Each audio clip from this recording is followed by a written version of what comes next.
Tomazzi Entertainment. Hello everybody, this is D-Labs. I'm doing a review of Alan Wake American Nightmare. This game is pretty cool. It kind of has a Twilight Zone thing to it. Yeah, check this out. Nowhere as vividly as in Night Springs. Night Springs is where the entire game is set. It has a Twilight Zone episode feel to it, and you'll hear that commentary happen every once in a while when you find weapons or a certain door or a new enemy. All the time you'll hear that commentary pop in. Alan Wake just appears in this town. He has no memory of how he got here. And he finds out that he has an evil twin that's basically stalking him and causing havoc in these three sections of the world that you get to explore. This evil twin of yourself is a real piece of shit. Every time you find a TV in the world, you can click on it, and it basically shows him doing some horrific thing to someone else or trying to prove how badass he is. Basically, the game is saying this guy is really, really, really, really, really, really, really evil. That's basically what it's saying. And when you see him on the little TV screen, it's actually entertaining. You find also radios in the world that give you information of what happened, to your friends in the past and such. Your twin is named Mr. Scratch, and he has the ability to conjure up these. I'm pretty sure they're the citizens of the town that used to live there, and they have the darkness covering them, and use a flashlight to break the darkness away, and then use your gun to destroy them. It's the exact same mechanics from the first game, but they took out all the leveling up. You can't level up your flashlight or your gun or anything. The first section of the world you get to explore is like a hotel, and it has a creepy vibe to it. It's very small and contained. Every door in the hotel is locked off. You can't open it until you have a key. And scattered in this kind of like darkness around the hotel are these manuscripts you have to find. These things are very important.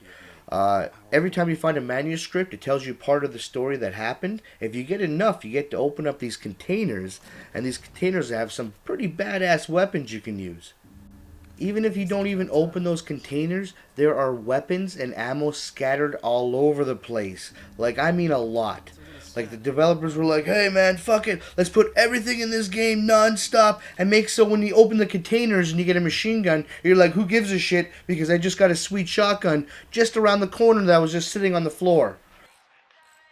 And there's a great variety of different weapons. I think they added a machine gun, a nail gun, and a crossbow to the mix, and pretty much everything that was in the last game. There are people in this world, and there are some pretty good flashy cutscenes. Like here, you see a meteor from the sky smash through that little oil thing. That's pretty cool. I love the Twilight Zone commentary moments. Listen to this. The enemy tears itself in two to avoid the hated light. It becomes weaker, but more numerous. Such is the arithmetic of horror. The atmosphere, the sound, and the music is perfect. Has a chilling soundtrack through the entire game. Fighting these dark things is not that hard.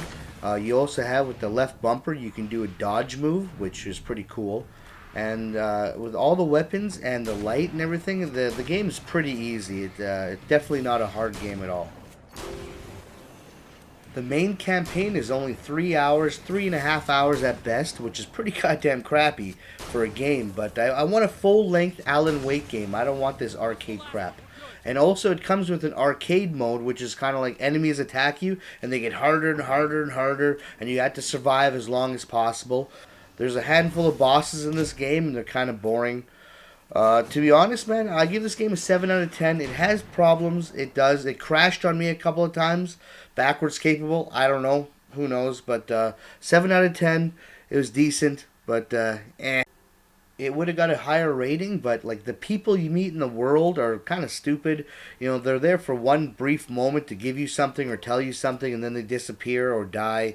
Besides the two modes that they give you, which is the main story and that the arcade survival, there's collecting manuscripts and collectibles. There really isn't much else to this game. The three areas they give you are pretty small, and you'll be in and out of them in like no time. You'll find everything you need to find in no time. Honestly, they just should have made a full Alan Wake sequel Like, this is a good, like, in between. But where's the sequel? I know they're working on Quantum Break, but come on, give us an Alan Wake sequel that we really want. Alright, please subscribe to my channel, YouTube channel, Dylan Tomazzi. What up? Subscribe, everybody. Thank you for watching. Ciao.